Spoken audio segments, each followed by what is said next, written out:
When a gladiator won in ancient Rome, the fight wasn't really over. His next reward waited beneath the arena. Not gold, but a woman. In the year 79 AD, records show 847 female prisoners given to victorious fighters as spoils of war.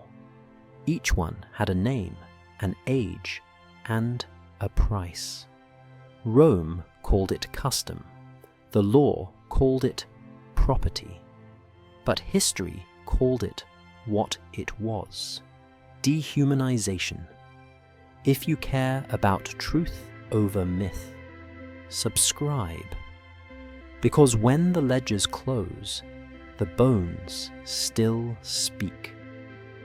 The Colosseum was more than a monument. It was a living engine of control, a machine that turned war into spectacle and people into proof of power. On the day of Emperor Titus's victory games, the city smelled of sweat, oil, and roasted meat. Above ground, 50,000 citizens roared for blood. Below, hundreds waited in chains, the forgotten part of the celebration, human assets catalogued by scribes. Among them stood Livia, 19 years old, daughter of a Dacian chieftain. Her village had been erased 3 months earlier, her father executed, her betrothed cut down in front of her, her people scattered or enslaved. Now she was listed on a bronze ledger, described simply: female, age 19, condition, fit. Above her, Gaius Valerius Maximus, a gladiator who had killed 89 men to earn his fame, basked in the sunlight. Born into slavery, he had survived 14 years in the arena. Every victory brought him closer to freedom, but also deeper into Rome's system of blood and obedience. That afternoon, he had slain the last of the Dacian warriors before the emperor himself. The crowd roared his name. The herald proclaimed, "By decree of the emperor, the victor shall receive the spoils of conquest, gold, honor, and the right of Victoria Carnalis." The right of Victoria Carnalis, the carnal privilege of victory, was not rumor, but law. Every champion was entitled to claim a woman from the defeated as his prize. It was an act so normalized that it appeared in official ledgers, next to the value of weapons and livestock. Rome had perfected the economy of humiliation. The stronger took not only lives, but bodies. A ritual of domination that blurred the line between celebration and cruelty. In the holding cells, guards prepared the women. Buckets of cold water, coarse cloth, inspection. The process was silent, methodical, not born from passion, but from procedure. These were not crimes of impulse, but of system. Every woman's face was studied, every body examined, every mark recorded. When the guards passed Livia, she refused to look away. A soldier sneered, "You'll learn what it means to serve Rome." She didn't answer. She had already learned. Above, Gaius waited for his reward. The noise of the crowd still thundered through the marble. Somewhere beneath him, someone's life had just been measured and assigned. And in that space, between applause and silence, Rome revealed its truest face: a civilization that turned cruelty into ritual and ritual into law. In 3 hours, the path of the victor and the captive would cross. And what should have been routine, one more forgotten reward, would become the act that forced an empire to look at itself. The Colosseum was more than a monument to Rome's might. It was a perfectly engineered illusion. Every roar, every death, every cheer was designed to reinforce one message: that Rome ruled not just the world, but the very definition of what was right. Inside, it was breathtaking, an architectural wonder that could swallow 50,000 spectators, each seated by class and privilege. Senators sat closest to the sand, the poor at the very top. The higher you sat, the smaller the people became, as if Rome itself was teaching its citizens how to look down on others. But beneath the arena's polished marble, another Rome existed, one without glory or music. A labyrinth of tunnels, cages, and storage rooms wound through the stone. Slaves, beasts, and prisoners waited there in total darkness. It was called the Hypogeum, and every mechanism of the Colosseum's glory depended on it.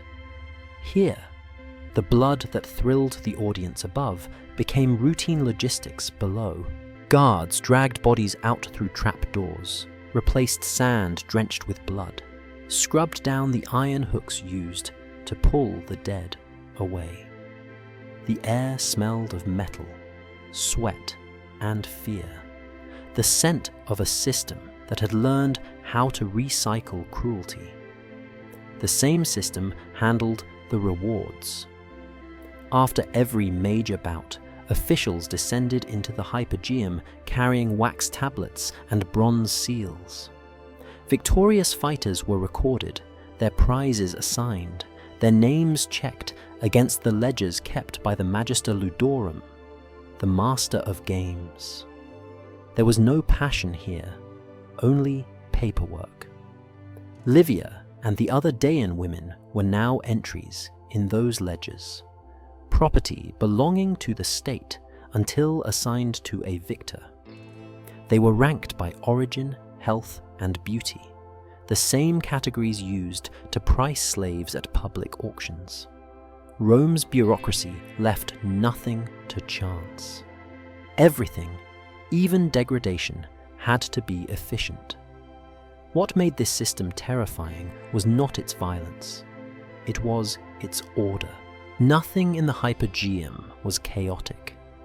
Everything ran on timing, signals, and documentation. Wooden pulleys lifted cages of animals into the arena. Counterweights raised prisoners to the stage. Trapdoors opened at the sound of horns. A single mistake could ruin the rhythm of the spectacle. So Rome removed emotion from the process. To feel pity was to disrupt efficiency. At sunset, as the day's final battle ended, the underground chambers came alive again. Dozens of slaves rushed through narrow corridors carrying torches, counting bodies, tallying supplies. In one corner, Livia and the others huddled as an overseer called out numbers.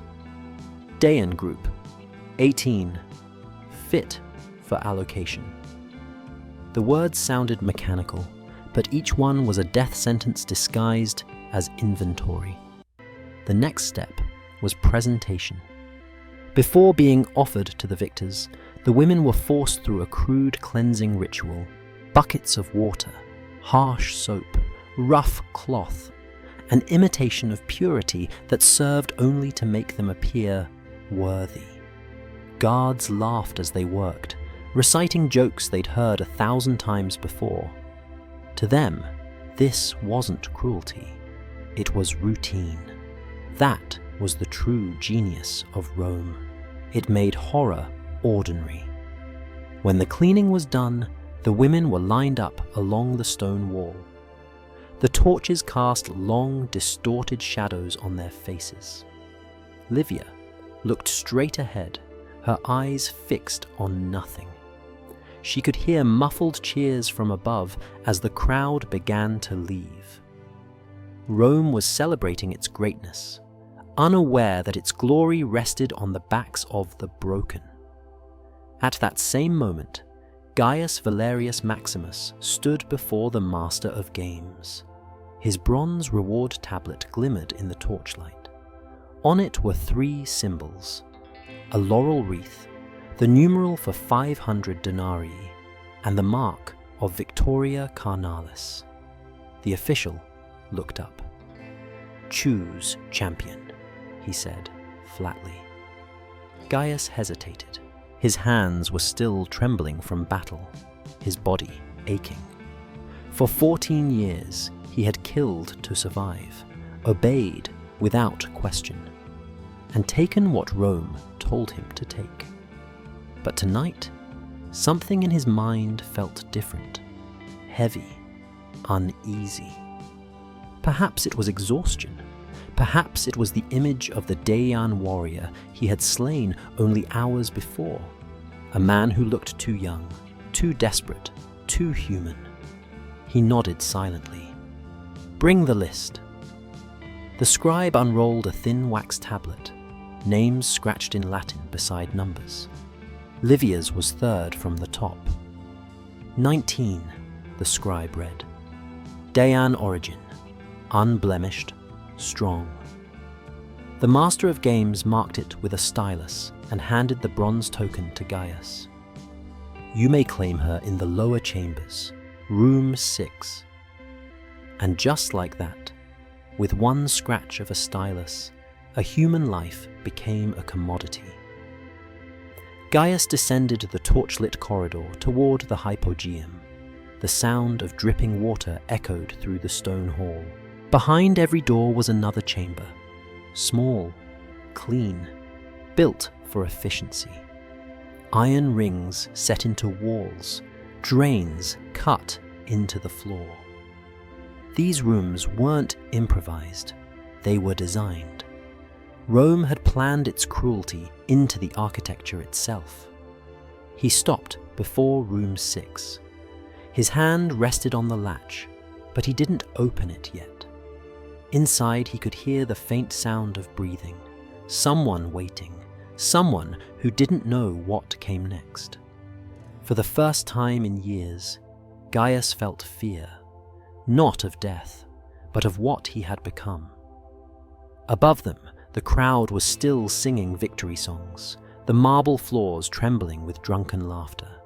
The city glowed with torchlight, proud of its empire, proud of its law, proud of its order.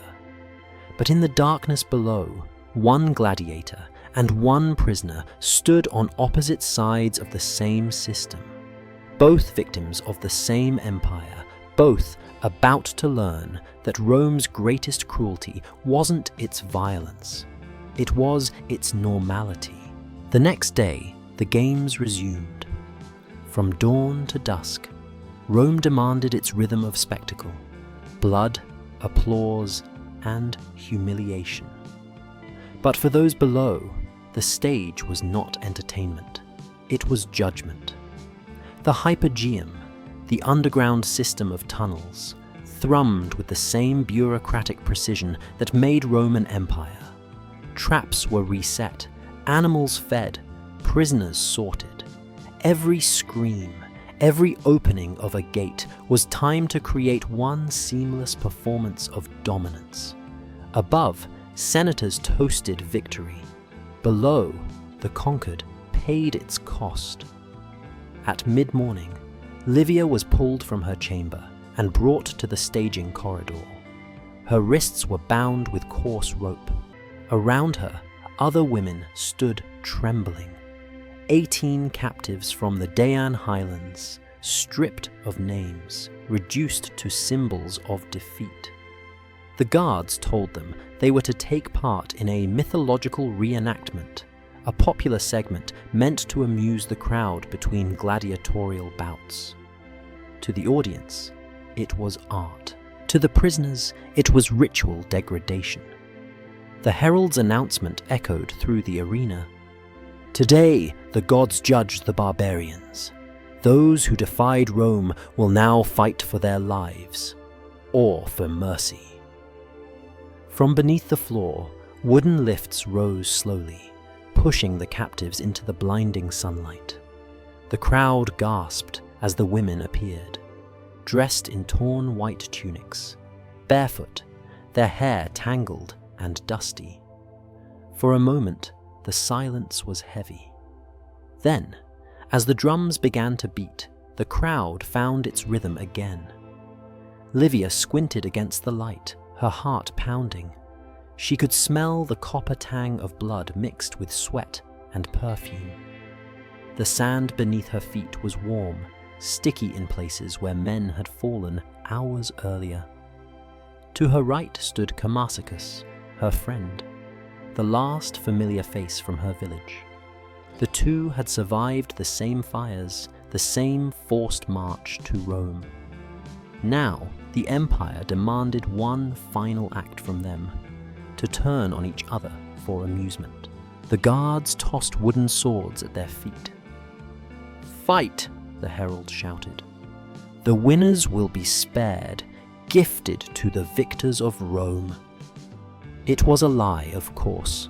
Mercy in Rome was just another form of control. Livia looked at Composites. Neither woman moved. Around them, the drums grew louder. The crowd began to chant, "Fight! Fight!" Olive pits, chicken bones, scraps of bread rained down from the stands. "Barbarian cowards!" someone yelled. "Make them bleed!" But they didn't move. They just stood there, two silent figures refusing to play their part. For 90 seconds, the Empire's grand illusion wavered. The crowd, the guards, even the Emperor watched in disbelief as two unarmed women defied the rules of Rome's greatest ritual. Then the anger came. A guard struck Composites across the back with the flat of a gladius. She fell to the sand. The crowd roared in approval, mistaking punishment for justice. Livia screamed and dropped her wooden sword, rushing to her friend's side. In that instant, the theatre became reality. The performance broke, and the cruelty was laid bare. The master of games made a sharp gesture. The guards dragged both women away through a side gate. To the audience, it was just another scene, another example of order restored. But in the corridors below, something far darker awaited. In the records of the Magister Ludorum, two notations appear on that day's ledger. Daean females, uncooperative, transferred for post-victory allocation. It was a phrase that appeared hundreds of times in Roman archives, a polite way to describe what the law itself refused to name. As they were taken back underground, Livia tried to look at the guards' faces. None met her eyes. They didn't see rebellion. They saw work. She realized then that the Empire's cruelty didn't rely on hatred. It relied on indifference. Hours later, in the cooling silence of the Hypogeum, she sat chained to the wall of a small chamber. The flickering torchlight revealed the same sterile details she had seen before: clean floors, polished iron, drains that led to nowhere. The room was too efficient to be random. It was built for a purpose. When the door opened, she didn't flinch. She had stopped being afraid of what was coming. But the man who entered wasn't what she expected. Gaius Valerius Maximus, the gladiator she had watched from afar, stepped inside still wearing his armor, blood dried on his skin. For a moment, they just looked at each other, strangers bound by the same empire. He didn't speak, neither did she. The silence between them was heavier than the walls. Outside, the noise of the games continued. Laughter, music, coins changing hands. Above ground, Rome was celebrating civilization. Below ground, it was defining it. And in that space, between the sound of victory and the breath of the defeated, something shifted. Because for the first time, the machine that fed on obedience had met its limits. And neither of them knew it yet, but that single act of refusal, two women who wouldn't fight, had already set in motion the event that would shake the empire from within. The room was quiet, except for the faint sound of dripping water.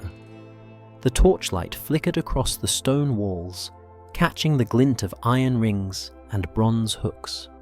To anyone else, it might have looked like a prison.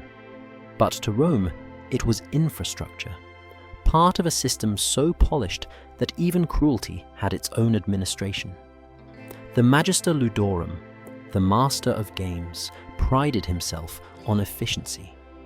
Every prisoner, every animal, every weapon used in the arena had to be accounted for.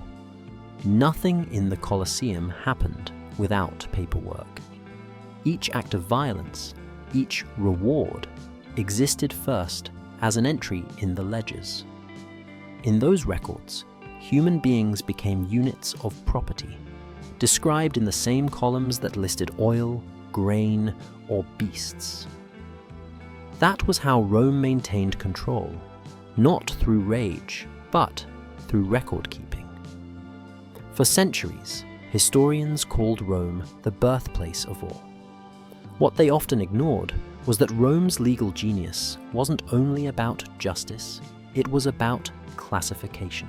The empire's power came from its ability to name, number, and catalogue everything it conquered.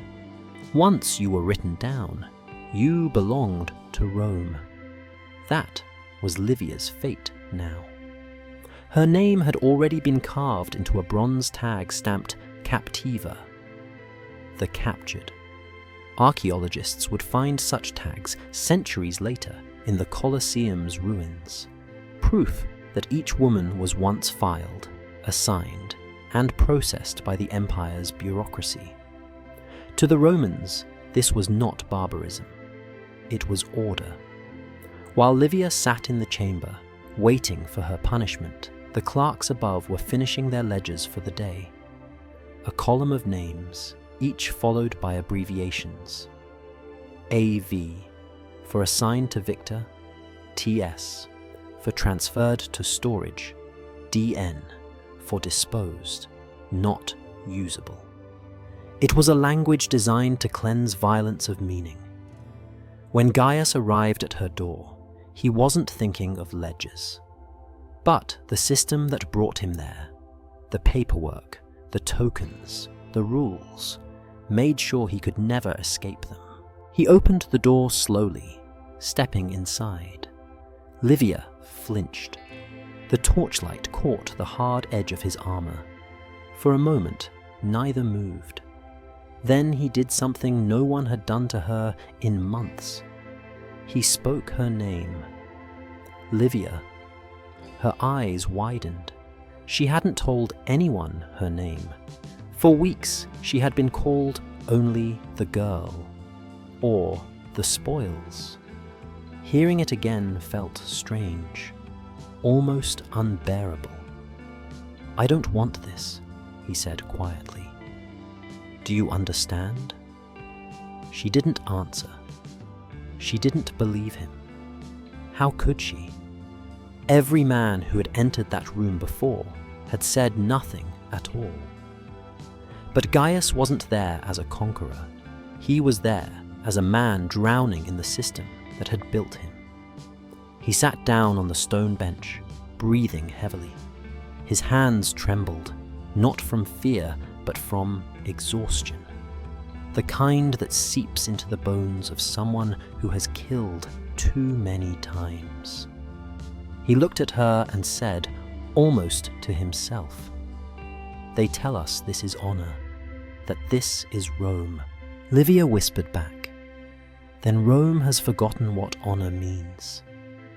Outside, footsteps echoed, guards moving through the corridor, checking on the victors. Gaius stood quickly, pacing. He knew what was expected of him. The ledgers upstairs already recorded Livia as allocated. To return her unused would mean questioning the system itself. And in Rome, questioning the system was rebellion. He had two choices: follow the law or betray it. And betrayal in Rome didn't start with swords. It started with paperwork. The Colosseum's clerks treated spoils like inventory. Every unclaimed captive meant missing numbers, incomplete reports, possible reprimand. But Gaius was already tired of obedience. He turned toward the door and called out, "Guard!" The man outside stopped. "This woman," Gaius said, steadying his voice, "is unfit, contaminated. She's ill. Return her to medical holding." The guard frowned. "You're rejecting her?" "Yes." The guard hesitated. Refusals were rare, but not impossible. There was a protocol for it, a clause in the system for damaged goods. The irony was cruel. Even compassion had to find justification in Roman procedure. The guard wrote something on his tablet. "Fine. But once she's returned, she's off your record. You get no replacement." Gaius nodded. "So be it." As the guard led Livia away, Gaius felt a strange weight settle on him, heavier than any chain he'd ever worn. For the first time, he had defied Rome. Not with weapons, but with a lie that protected life.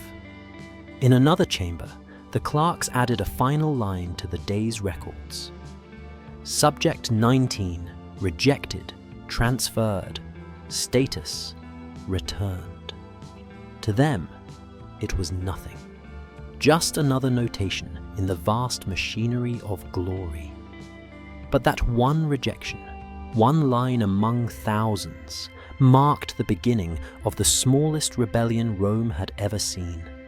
Because mercy, once introduced into a system built on cruelty, is like a crack in marble.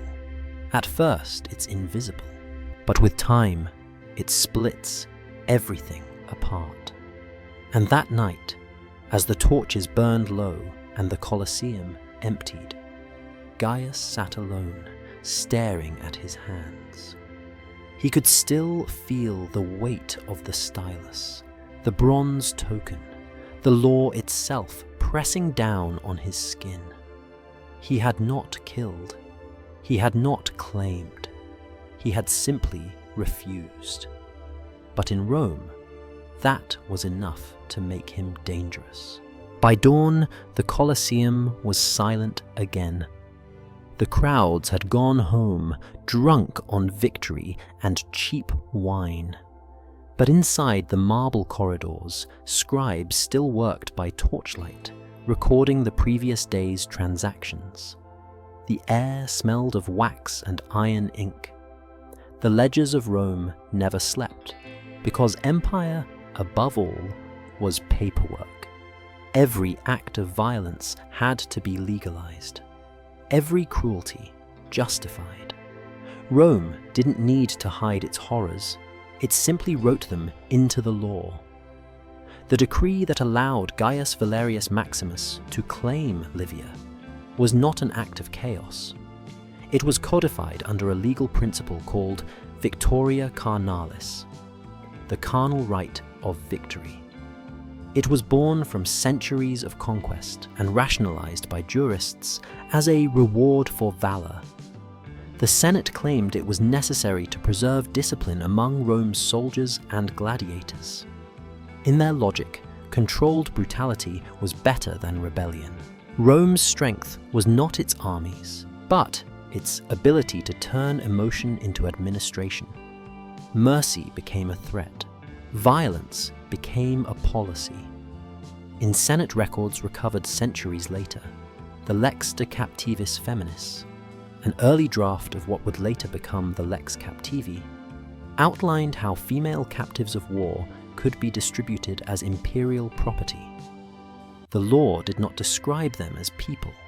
It used the same legal phrasing as for livestock or seized land. The difference was only in value. One clause read, "Those taken by right of arms shall fall under the discretion of the victor. The spoils are his by divine and civic order." That sentence, cold, logical, final, turned rape into ritual and humiliation into law. For Rome, the goal was never sadism for its own sake. It was control. The empire understood that breaking the conquered meant not just killing their warriors, but corrupting their traditions. Taking their women was a declaration that even their bloodlines belonged to Rome, and so the practice of rewarding champions became both ceremony and weapon, a merging of law, religion, and theatre. By morning, Livia had been transferred to the infirmary, officially marked unfit. The clerk who signed her form never asked why. In the empire's eyes, she had already served her purpose, proof that Rome's order reached everybody it conquered. Meanwhile, Gaius sat in his cell, waiting for punishment that never came. He expected a guard, a reprimand, perhaps even death. But the system didn't care. Rome was too vast to notice one small act of rebellion. That indifference, not mercy, was what made it invincible. When his trainer finally appeared, he brought orders for another match. No mention of refusal, no punishment, no inquiry. The empire didn't need to confront disobedience. It simply buried it beneath more spectacle. But something had changed in Gaius. For the first time, he noticed the invisible architecture of obedience around him, how every chain was voluntary, how even the killers were prisoners of the same design. He asked his trainer, "Why does Rome keep records of everything, even us?" The man shrugged. "Because it makes cruelty look clean." That answer stayed with him. Days passed. Gaius fought again and won. But each time he refused the reward. And each time a clerk marked the same phrase. Prize declined, replacement unnecessary. His name began to circulate among the administrators, the gladiator who didn't take what was offered. Some called him superstitious. Others whispered he had fallen under the spell of foreign gods who preached compassion. Rumors spread through the barracks. The more he refused, the more dangerous he became. Not because of what he did, but because of what he didn't. Rome could accept blood. It could even accept treason. But it could not tolerate conscience. Meanwhile, in the archives of the Colosseum, the clerks continued their work, oblivious. The ledgers thickened with numbers, bodies, weapons, victories, rations, and names. Over time, the handwriting changed, the ink faded, but the logic stayed. Each line of script was a monument to the empire's greatest invention, the ability to make inhumanity procedural. That was Rome's genius. To disguise domination as discipline, to turn brutality into paperwork, to baptize exploitation in law. The same civilization that built aqueducts and courts had also built an algorithm for control, one that processed flesh the way it processed taxes. Centuries later, when historians read those ledgers, they would marvel at the precision. But precision is not morality. It is indifference given form. That night, while Rome slept, a clerk in the Hypogeum finished his entries for the day. He dipped his pen one last time and wrote the final line. Victories recorded, assets allocated, games successful. Then he closed the ledger, blew out the candle, and left. He never knew that between the numbers and the ink, one name, a name crossed out and stamped, returned, would become the only trace of an unrecorded act of mercy. Because even in an empire built on order, the smallest error, one missing name, one human hesitation, can echo louder than any decree. The Colosseum's glory was built on precision. Even cruelty had its architecture. Beneath the arena's golden facade, the hypogeum stretched like a mechanical underworld. 2 stories of stone corridors, iron gates, wooden elevators, and hidden chambers. An empire of shadows built for spectacle.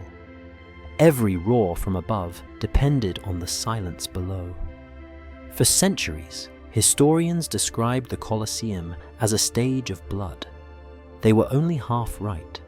It was also a warehouse of human control. When archaeologists excavated the hypogeum in the 21st century, they found not chaos, but design. Drainage channels for washing blood, iron rings set into the walls for restraint, narrow rooms with smooth floors and stone benches. The evidence was unmistakable. Rome engineered spaces for people to be broken efficiently, not tortured randomly, processed. Those rooms were called cubicula captivarum, the chambers of the captured. They were neither prison nor sanctuary, but a chilling blend of both, clean, organized, deliberately humane in appearance. No chains dangling from ceilings, no crude tools, just geometry and restraint. Because Rome didn't need to look monstrous. Its true horror was how rational it was. Back in 79 AD, these chambers hummed with activity long after the crowds left.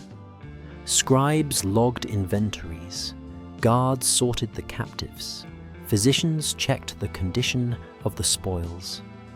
The empire didn't operate in chaos, it operated like a business. Human bodies moved through the same logistics system as grain or marble. In one corner of the hypogeum, Gaius Valerius Maximus walked alone. His act of mercy had already passed into rumor, whispered among slaves, ignored by officials. But he felt it in every breath. The arena that had once been his cage now felt like a mirror, showing him the machine he had served his whole life. He passed a scribe filling out a tablet. The man was young, no older than 20, yawning as he copied notes. Victors assigned, rewards processed, female captives sorted by category. His Latin was efficient, detached. Gaius stopped to watch him. "Do you ever think about what you're writing?" he asked. The scribe blinked. "Think. I record, sir. I'm told what to write. And if what you write destroys someone?" The boy hesitated, confused. "It's not me who destroys them. It's the law. The law, that invisible god of Rome. It excused everything, sanctified everything. It turned men like Gaius into heroes and women like Livia into property." The boy went back to writing, unaware he had just described the entire philosophy of empire. As night fell, the torches flickered low. The rooms below the arena glowed with dull light, hundreds of small flames feeding the same machine. Somewhere deeper inside, Livia lay weak, her body failing from exhaustion and infection. The medical attendants, more accountants than healers, made a note in the record. Subject ill, prognosis poor, no prayers, no names, just notes. Above them, the Colosseum slept, a monument of stone resting on thousands of unseen bones. Rome liked to believe it was merciful because it gave structure to savagery. Chaos, they said, belonged to the barbarians. Rome offered order, the civilized cruelty of law. Every act had a protocol, every punishment a record, every victim a place in the ledger. Even mercy had to be documented. When Gaius had refused Livia, it was written as transfer due to contamination. The system absorbed his defiance, translated rebellion into routine, digested humanity like a machine swallowing sand. But no system, no matter how vast, can fully erase conscience. The moment Gaius lied, something irreversible happened. Not in the records, but in himself. He had glimpsed the mechanism and realized what it truly was, a mirror reflecting the emptiness of obedience. Days later, while preparing for another match, he asked an older gladiator, "Do you ever wonder why we fight?" The man laughed. "For Rome." "And Rome fights for what?" "For itself." That was the logic of the empire, circular, endless, self-consuming. Like the Hypogeum, it had no true exit, only endless corridors leading back to the same conclusion: obedience.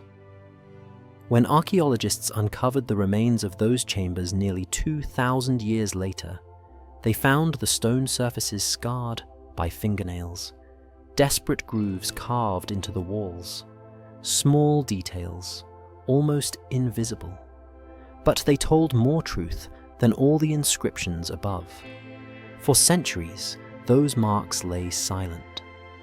Then, carbon dating confirmed they were from the 1st century AD, the time of Titus, the same year the Colosseum opened. The evidence was irrefutable. The chambers had been designed for people. Modern scholars debated their purpose: detention, medical triage, storage. But the most honest answer came from one archaeologist's report. They were built for waiting. Waiting, the most efficient form of torture. Every empire has its Hypogeum, a place beneath the applause where reality hides. For Rome, it was these stone chambers. For the people inside, it was eternity, measured in heartbeats. That night, Gaius stood at the entrance to the Hypogeum and listened to the silence. Somewhere beneath his feet, the woman he spared was dying. Somewhere above, Rome was preparing for another day of glory. Between them lay the machinery of empire, perfect, indifferent, eternal. Mercy had no place in Rome's economy. The empire could tax generosity, but never understand it. And yet, somewhere in the labyrinth beneath the Colosseum, mercy had just been recorded, not in poetry, but in ink and bureaucracy. The next morning, the Magister Ludorum reviewed the ledgers, hundreds of names, each matched to a value. When his assistant asked about the note marked Subject 19, returned, contaminated, he frowned. "Transfer it to the infirmary," he said. "Then mark the victor as non-compliant." That was how compassion became an administrative error. The infirmary, known officially as the locus medici, was not a place of healing. It was a holding chamber for the dying, the slaves, prisoners, and rejects who had outlived their usefulness. Livia lay among them, feverish and delirious. Around her, a dozen others moaned quietly. The air was thick with the smell of sweat and vinegar, the empire's poor imitation of medicine. There were no doctors here, only custodes sanitatis, ward keepers trained to diagnose who could still work and who should be disposed. Their decisions were written in wax tablets and later copied into ledgers. Recovered, in progress, or deceased. The economy of suffering had no waste. Every body had to be accounted for. Livia drifted between consciousness and fever dreams. Sometimes she imagined she was back in her village, the scent of pine and smoke in the air. Other times, she heard the faint echo of the arena crowd, the laughter that had followed her humiliation. The noise never left her. Rome had learned how to make trauma echo longer than pain.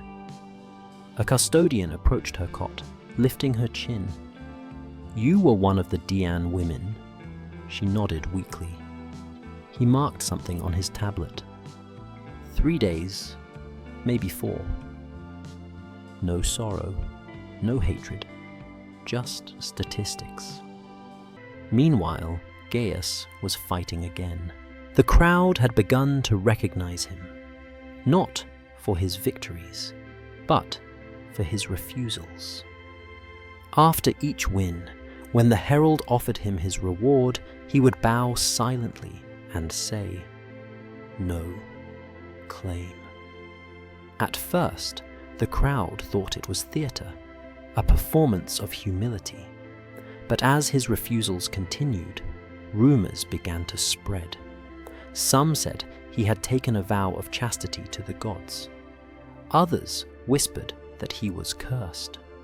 A few, quietly, wondered if he had simply remembered he was human. When the trainer confronted him, Gaius replied, "You tell us we fight for honor. Then you reward us with shame. What kind of honor is that?" The trainer sneered. "Rome decides what honor means, not you." But the word spread anyway, carried by slaves, attendants, even minor officials. In a world built on obedience, a whisper of conscience was enough to terrify the powerful. By the end of the week, the rumors reached the Senate. Senator Aurelius Semicus, a stoic reformer with an eye for political opportunity, mentioned the gladiators' defiance during a private meeting. "They say he refused his rights under Victoria Carnalis," he told his peers. "If it becomes a trend, it undermines the entire principle of conquest." His rival, Senator Fabius, laughed. "Let the slaves play philosopher. Tomorrow there'll be corpses and their ideas with them." But Fabius was wrong, because ideas, once born, don't die easily, especially in systems built on silence. That evening, Gaius sat alone in his quarters. Outside, the faint glow of torches flickered along the corridors. He could hear the distant sound of chains, the rhythm of Rome's machinery continuing without him. For the first time in his life, he felt completely outside the system. Not free, but untethered. He thought of Livia, of the infection that might already be consuming her. He could still picture her eyes in that small, sterile room. The eyes of someone who had seen the empire for what it truly was. He rose, walked to the barred window and whispered, "If I cannot fight for Rome, then I will fight for her." It wasn't rebellion, not yet. But rebellion often begins as a quiet sentence spoken to no one. 3 days later, the infirmary scribe recorded her death. Captiva 19, deceased. Infection. Disposal ordered. No ceremony, no record of where she was buried. Her body, like so many others, likely burned with the animal remains, unmarked, uncounted, erased. And yet, her story would survive. Not through monuments or memory, but through the effect she left behind. When Gaius entered the arena again, something in his demeanor had changed. He fought not with rage, but with clarity. As if every strike was directed at the invisible machine itself. The crowd roared, unaware that the man they cheered for was dismantling the logic of empire, one refusal at a time. The empire didn't know it yet. But a single act of mercy had begun to metastasize into something more dangerous: doubt. Because the moment people start to wonder whether cruelty is necessary, the foundation of every empire begins to tremble. And Rome, so vast, so organized, so certain, had just felt its first crack. Rumors are more dangerous than swords, especially in empires built on silence. Within days, whispers of Gaius Valerius Maximus's defiance spread through the gladiatorial schools of Rome. The champion who refused his prize. The slave who said no to power. To the poor, he was a curiosity. To the soldiers, a potential threat. To the Senate, a problem. Rome could forgive rebellion. It could crucify rebels. But a moral question, one that made obedience look shameful, could not be killed so easily. By the second week, the story had crossed the Tiber, reaching senators, courtiers, and priests. Some dismissed it as gossip. Others, especially the Stoics, found it troublingly logical. If victory granted the right to dominate, what distinguished Rome from the tribes it conquered? In private villas, scholars debated the implications. In the streets, slaves whispered the story like a forbidden prayer. And beneath the marble, in the corridors of the Colosseum, the administrators grew uneasy. The empire depended on ritual, not belief. So long as everyone performed obedience, the illusion of morality remained intact. But now, one gladiator's refusal had cracked that performance, and the illusion began to bleed. The breaking point came during the next set of games. It was mid-September, 79 AD. The amphitheater was packed. 50,000 citizens sat shoulder to shoulder under the harsh sun, waiting for blood. The herald announced the names of the champions. When Gaius stepped onto the sand, the crowd roared. He wasn't defeated, a living symbol of Rome's order, strength, and spectacle. The emperor himself was rumored to be in attendance. The fight was brief but brutal. His opponent, a newly captured Germanic warrior, lasted less than 5 minutes. Gaius struck the final blow cleanly, without flourish. The crowd erupted in cheers. Then came the moment Rome lived for, the reward. The Magister Ludorum raised the bronze tablet, reading aloud. By decree of his imperial majesty, the victor shall receive his honor, his gold, and his rights under Victoria Carnalis. The audience knew what that meant. It was the most anticipated moment of the day, the ritual of reward, the spectacle of ownership.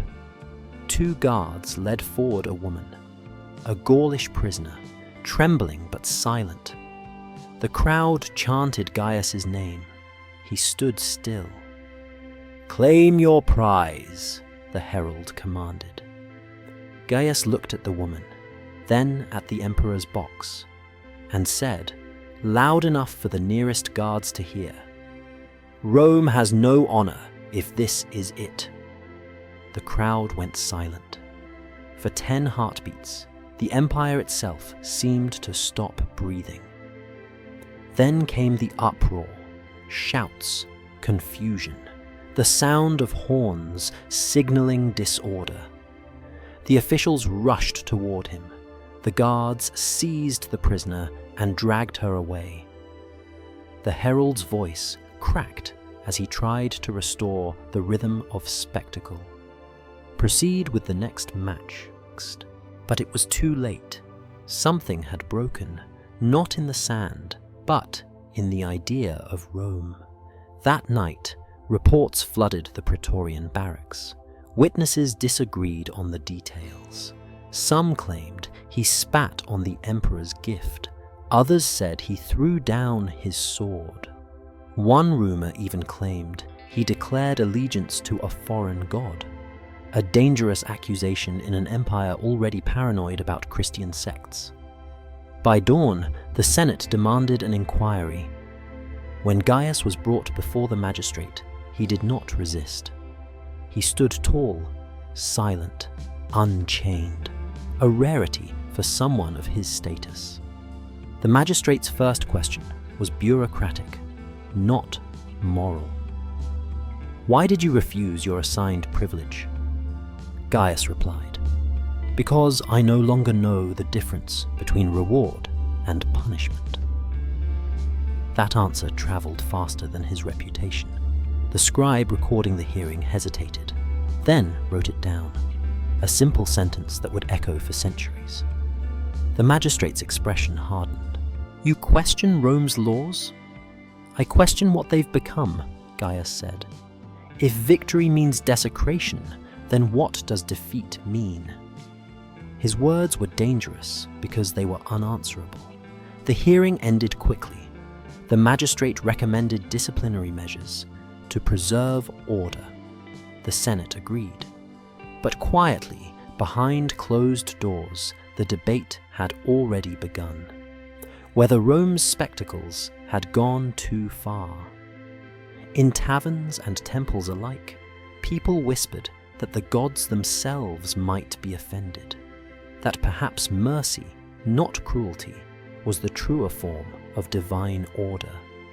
The empire had faced rebellions before, but never one of conscience. That night, as Gaius sat in his holding cell, he could hear the faint murmurs of guards outside. One said, "They'll crucify him." Another replied, "No, he's too popular. They'll silence him another way." In the distance, he could hear hammers striking metal, the same sound that had always built Rome's greatness. But now, it sounded different. It sounded like fear, because for the first time, someone inside the system had refused to perform cruelty. And no empire, no matter how vast, can survive when obedience begins to think. The rumor that began in a whisper had become a weapon sharper than any gladius. In Rome, scandal spread faster than plague, especially when it came from the arena. By the end of September, every noble household had heard the story. A gladiator defied the emperor's decree, refused his prize, and called Rome dishonorable. To the public, it was thrilling. To the Senate, it was treason wrapped in philosophy. The Senate chamber that autumn reeked of incense and hypocrisy. Senators in white togas debated what to do about the matter of the defiant gladiator. Most had never set foot in the arena, yet all pretended to understand its importance. The Colosseum wasn't just entertainment, it was the heart of imperial propaganda. It showed the people that Rome ruled both nature and man. To question its order was to question the empire itself. Senator Fabius Cornelius, his face heavy with pride and age, rose first. "This rebellion," he thundered, "is not of body but of mind. If the lower orders begin to question their place, Rome will rot from within. The games are not cruelty, they are civilization." Murmurs of approval rippled through the chamber. Then Senator Aurelius Semicus stood, younger, sharper, and more dangerous, because he asked questions. "Civilization," he said, "cannot exist without conscience. The games have become theatre for vice. We call it law, but it is simply indulgence dressed in order." Fabius scoffed. "You speak like a Greek. Our ancestors conquered their enemies in body and soul. That is why Rome stands. Weakness is not morality, it is decay." Aurelius replied quietly, "Then perhaps we are already decaying." The silence that followed was heavier than stone. For hours the debate raged, tradition against reform, spectacle against shame. Some argued that restricting the Victoria Carnalis would insult centuries of military custom. Others warned that cruelty had become Rome's language of control. If they stopped speaking it, the provinces might rise again. No one mentioned Livia. No one mentioned the women whose names filled the ledgers. Their suffering was too ordinary to discuss, too systemic to see. When the session adjourned, no decision was made. But something irreversible had begun. The Senate was divided, and division was the one disease Rome could never cure. Outside the Curia, word spread faster than law. Pamphlets, illegal and anonymous, appeared in the markets and forums. They carried a single line attributed to Gaius Valerius Maximus. Rome confuses cruelty with strength. It was only a rumor, but it caught fire. Within a week, slaves whispered it in kitchens, soldiers scratched it into barrack walls, and even patrician sons recited it in secret as an act of rebellion. The phrase became dangerous, not because it was false, but because it was true. In the Colosseum's barracks, Gaius waited for judgment. He was kept isolated, not as punishment, but as containment. The empire feared his words more than his weapon. His cell overlooked the city. From there, he could see the marble temples glowing under the evening light, symbols of power built on bones. A guard brought him food, a thin gruel, a piece of bread, and water. Gaius asked, "Do you ever watch the games from above?" The man shook his head. "Never.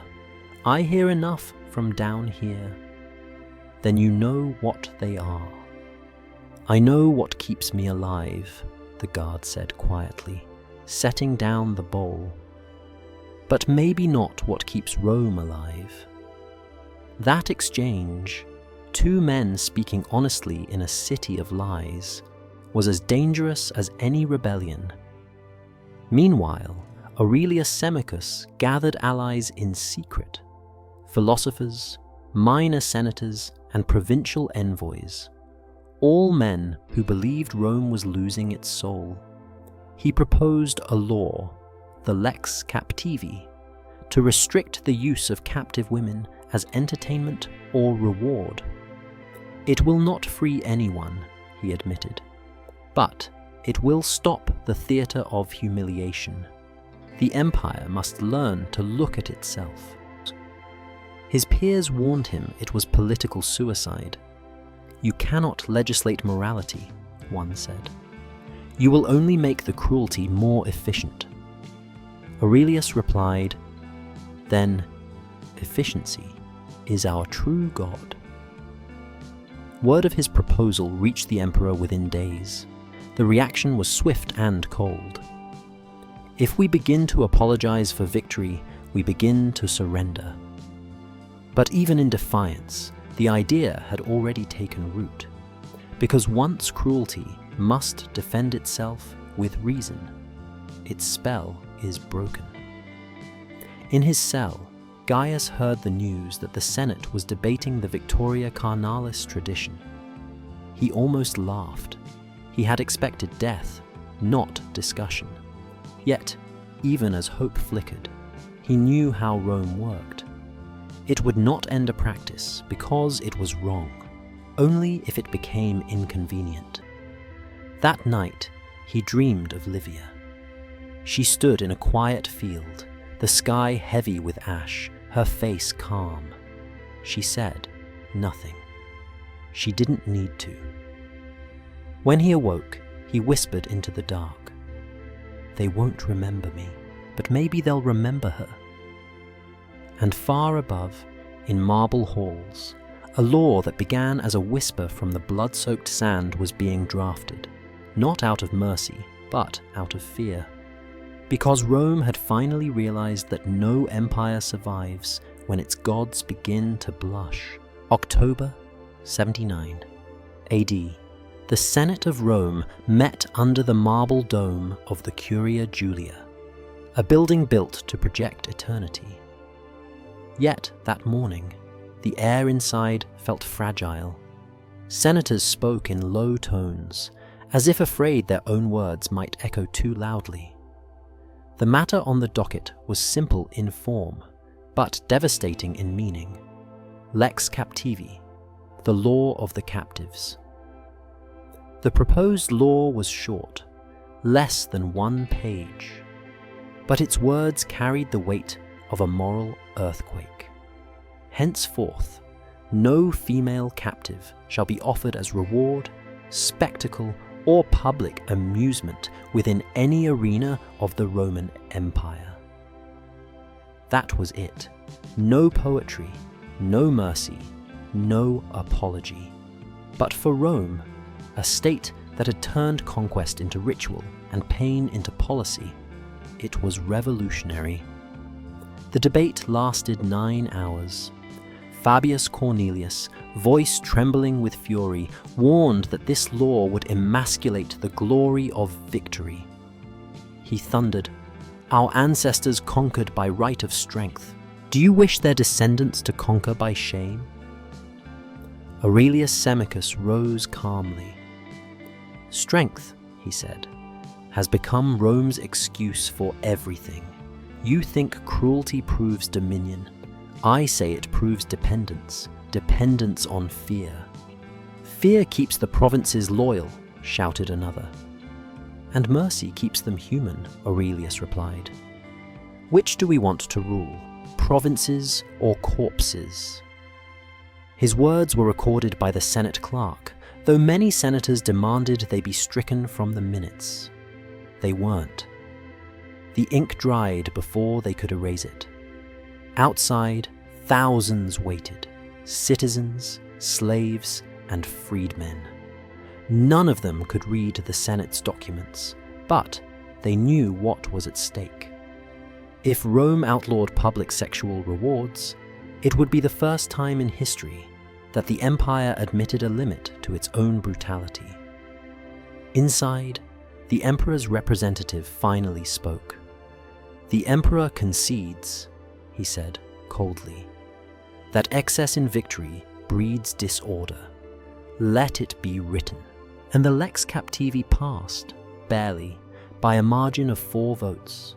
But even as the senators congratulated themselves, everyone understood what had just happened. The law didn't end cruelty, it reorganized it.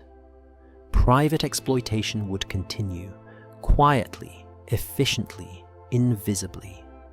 The difference was that Rome would no longer stage it before the public eye. The empire hadn't gained morality. It had merely learned discretion.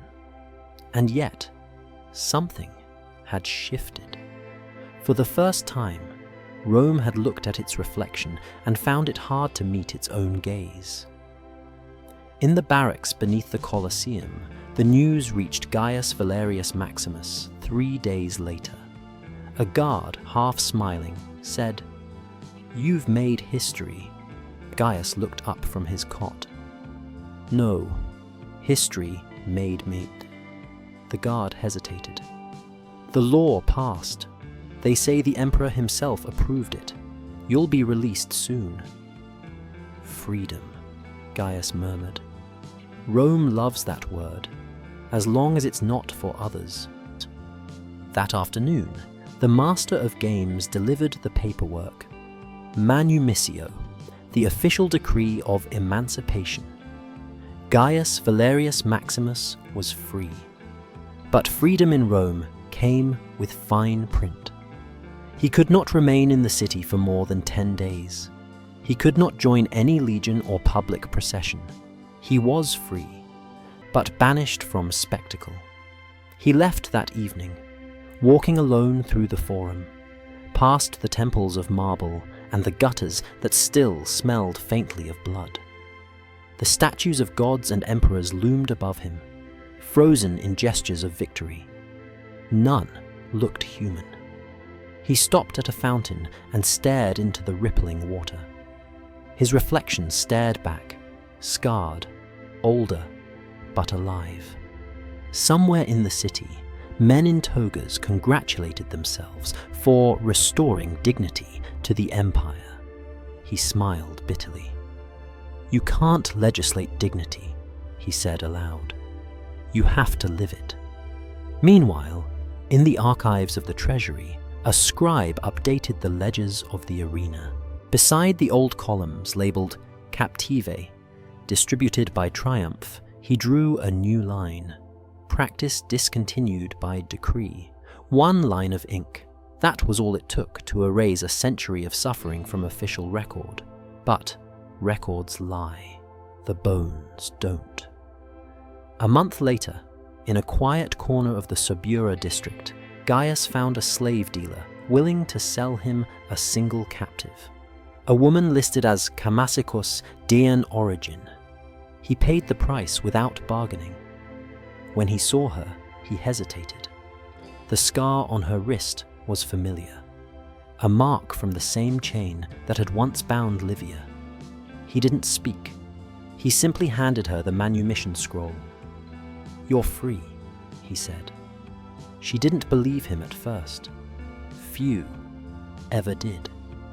Later, as the sun set over the 7 hills, Gaius walked past the Colosseum one last time. From afar, it glowed like gold in the dying light. But he knew the truth, that beneath its stone skin, the earth was soaked with what Rome never recorded. A voice echoed in his mind, Livia's, calm and certain. "They'll remember the stones, not the screams." He looked back once more and whispered, "Then I'll remember both." And with that, he disappeared from the city that had both made and destroyed him. Rome had gained a law, but lost a piece of its soul. Because the real victory that day didn't belong to senators or emperors or gladiators. It belonged to a woman who never lived to see her name written down, but whose silence had rewritten history. Centuries later, Rome's ruins still stood, but the silence beneath them had weight. For almost 2,000 years, the Colosseum's foundations held their secret.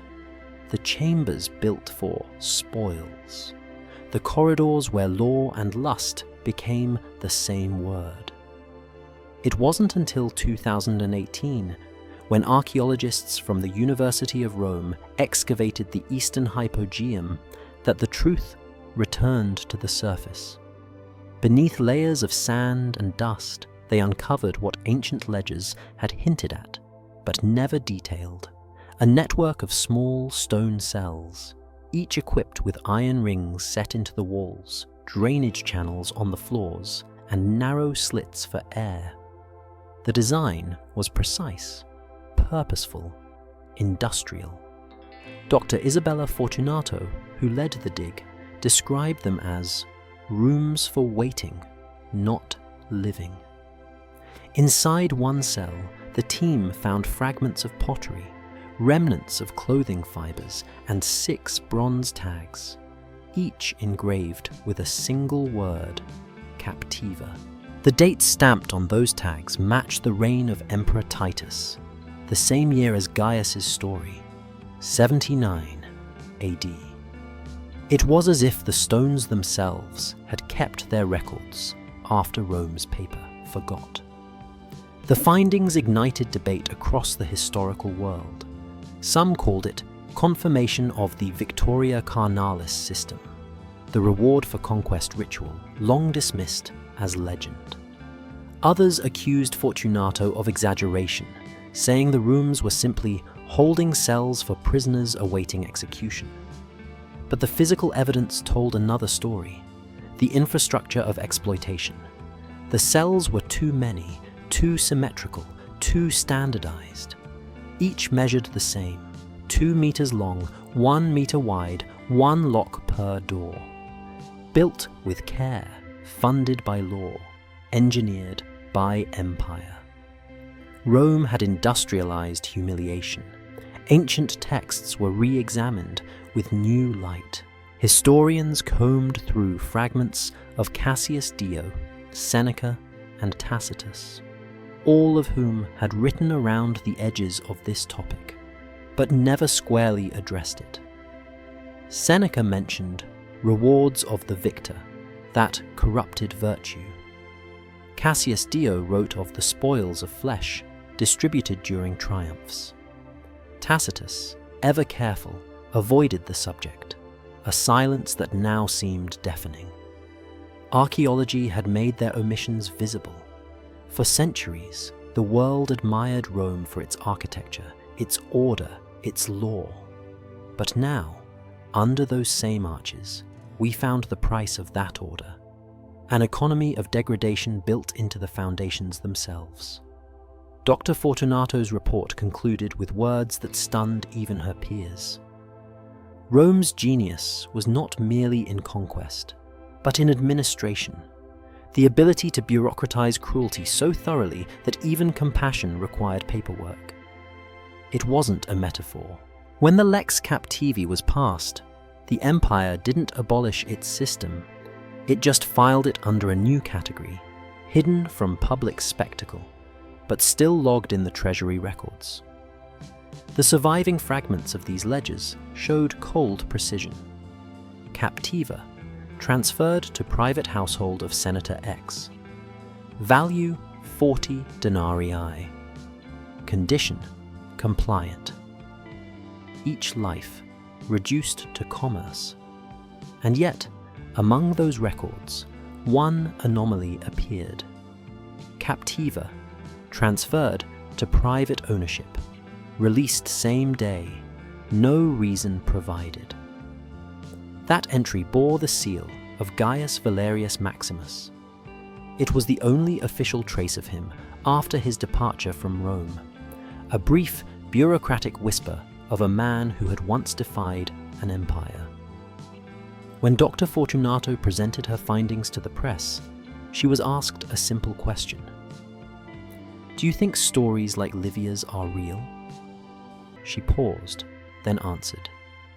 History doesn't care whether stories are real. It cares whether systems were. And the system was real. Her words echoed across the modern world, forcing scholars, politicians, and even tourists to confront the uncomfortable truth that civilization's beauty often stands on top of its victims.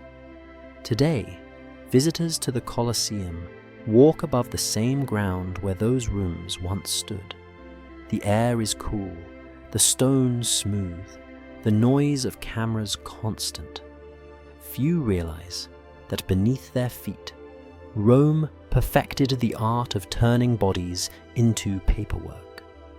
There are no plaques for the 847 women, no names carved into marble, but the stones remember what the scribes erased. Each groove in the wall, each iron ring, each scratch mark, is a sentence of history that no empire can edit. 2,000 years later, the question remains. How many civilizations have buried their cruelty beneath their monuments? How many victories rest on bones renamed as progress? When we celebrate power without examining its cost, we become Rome, efficient, magnificent, and morally blind. The Lex Captivi ended a ritual, not a mindset. The empire fell centuries later, but the idea that law can sanitize evil never did. Archaeology can measure dates, catalog artifacts, and identify DNA, but it cannot weigh the moral gravity of what it finds. That task belongs to us. And so the bones, the ledgers, and the silence together ask the same question Rome never could. What happens when the law becomes the language of cruelty? Because when law records pain as policy, civilization becomes its own witness, and its monuments become tombstones. The Colosseum still stands. Its arches catch the same sun that once burned the faces of the condemned. Tourists walk where emperors watched, where crowds roared, where blood once mingled with sand. To most, it's a monument of glory, proof of civilization's endurance. But to the bones buried beneath it, it's a monument of amnesia. Rome fell, its laws crumbled, its legions disappeared into dust. Yet the idea that cruelty can be justified by order, that survived. It became a pattern repeated by every empire that came after. Efficiency without empathy, beauty without conscience, progress without remembrance. The historian's task, then, is not to praise the ruins, but to listen for the echoes inside them. In 2023, one final excavation beneath the Colosseum revealed something that didn't belong to any dynasty or architectural layer. Hidden beneath the drainage system, in a sealed cavity, archaeologists found a small bronze tablet, warped by centuries of moisture. Its inscription, faint but legible, contained only 3 words: Livia Dean, free. No record in Roman archives mentions her release. No official document lists her among the survivors. The tag shouldn't exist, yet it does. Was it Gaius who made it? Was it symbolic, or an act of remembrance? No one knows. But in that single piece of metal, the silence of 847 forgotten women finally had a voice. The empire that erased their names left behind the one thing it could not erase: its paperwork. And through that bureaucracy, history accidentally preserved the proof of what it tried to forget. Today, scholars use digital scans to reconstruct the subterranean complex, the machine of mercy, as some call it, with bitter irony. Through VR simulations, you can now walk the same corridors where the women waited, where the gladiators chose, where Gaius said no. It's meant to educate, but for those who truly listen, it does more than that. It condemns. Because every great civilization eventually builds its own museum. And in that museum, the truth doesn't flatter, it judges. Rome's legacy wasn't marble. It was rationalized violence. It was the invention of systems that could strip humanity clean while keeping hands technically clean. It was the discovery that law can become the most efficient weapon of all, one that kills the soul while preserving the order. And yet, amid all that machinery, one man and one woman, a gladiator and a captive, managed to crack the illusion. Their story was a failure by every practical measure. She died. He vanished. The system continued. But their defiance revealed something more permanent than Rome's empire: the possibility of choice, even inside obedience. The ancient ledgers found in the treasury archives end abruptly. The final recorded phrase, under captive, allocated by triumph, reads, "Practice discontinued," a bureaucratic euphemism. A bloodless sentence hiding centuries of screams. But every generation of historians who read that line adds an invisible footnote, not in Latin, but in conscience, because one man refused. The modern world still quotes Rome as a model, its architecture, its administration, its order. But few recall that Rome's order came at the cost of forgetting empathy, that every ledger balanced glory against the silence of its victims. And so the question returns, the one the empire could never answer: what is civilization worth if it must bury its humanity to survive? Because every empire will someday face its own ledger, the record of what it built, what it destroyed, and what it chose not to see. And when that ledger closes, it won't be the marble that speaks. It will be the bones.